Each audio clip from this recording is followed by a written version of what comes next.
winery wine clubs. Yeah. And I've always looked at them and gone, should I subscribe and cash in on the goodness that they're giving in? Or are they just going to shoot me 12 bottles of wine I never wanted? Why not? Yeah, that's right. Have you ever considered going into a winery wine club? I've considered it, but then it is, I don't know, it's a commitment, right? It's like a subscription. Like what happens if it's the ones that I don't want? Yes. Yeah. It does feel like you're going to date or marry someone, right? It's too much. We're a fan of the one night stands and are we? No. No, but I thought you were going to go with like, it feels like it's more of an arranged marriage where like, here's your wine. Yeah, that's right. You going out and picking the wines of the wife that you want. You never wanted that wife and you're stuck with her for the rest of your life. That's probably a better one. Yeah, I agree.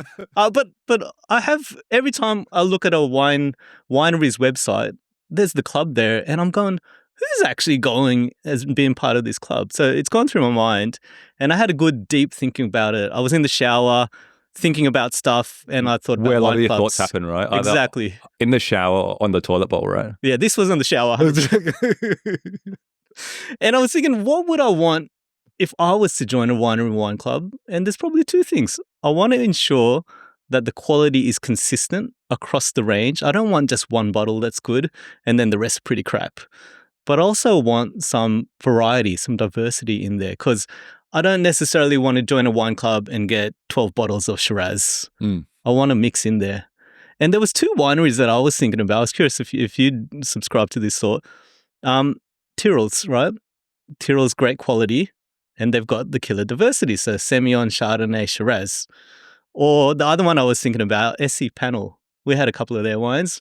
All great quality. I think we had Grenache, we had Albarino, Fifi Fiano. Yeah, that was awesome. And Rosé is like the Real Reviews Rosé of the year.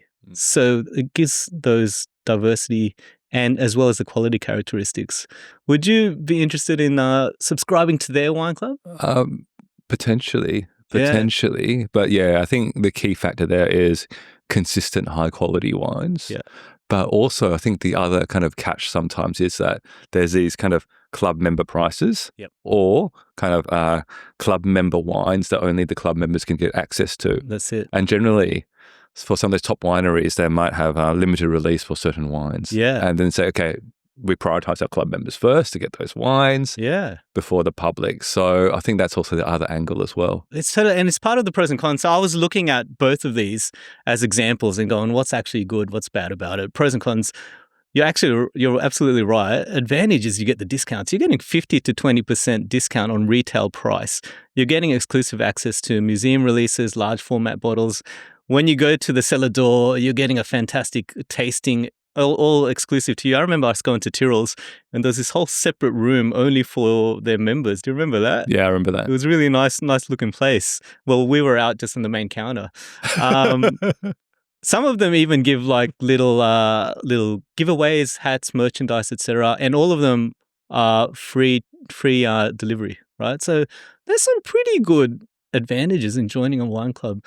The commitment is probably the main downside. Yeah. And so I was looking into it. The downside of having to have 6 or 12 bottles a year, some of them are like every 6 months or every quarter. The other downside is some of the packages would be wines that you can't choose. Yeah. But in both Tyrrell's and SC Panel's case, you could actually choose your wine. It just changes the price at the end of the day. And then if you're like changing your profile, maybe you don't like Semillon anymore, right? Maybe you don't like Chardonnay or maybe you don't like Grenache, then you're stuck with these 12 bottles that you've committed to. Yeah. So probably some. You might switch between Semillon to Semillon, right? Yeah. They're changing. As long as you say it different, it tastes different. But the thing is, I realized all of these, well, from what I looked, you can actually pause and hold your commitment. So if you've got the 6 or you don't want it anymore, you could go, nah, I'm not going to commit this time, maybe next year. So the downside actually goes away. Do you know what I mean? I know what you mean. You're getting the discount. You're selecting the ones that you want. If you don't want it anymore, you just say, sorry, I'm not going to do it this year. I'll come back next year. I feel like it's a bit like any other subscriptions. Like you'd be surprised like how many subscriptions you've got. You've got Amazon, you've got Netflix, you've got Disney, you've got Paramount.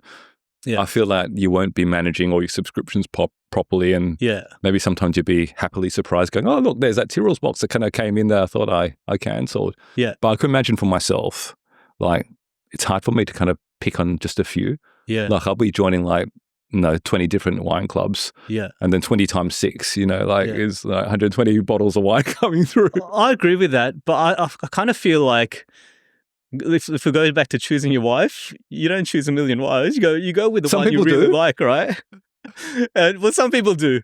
And then that's where your money could go. But I kind of feel like if you really like the winery and what they produce, support them, join the wine club, and you'll win out of it as well.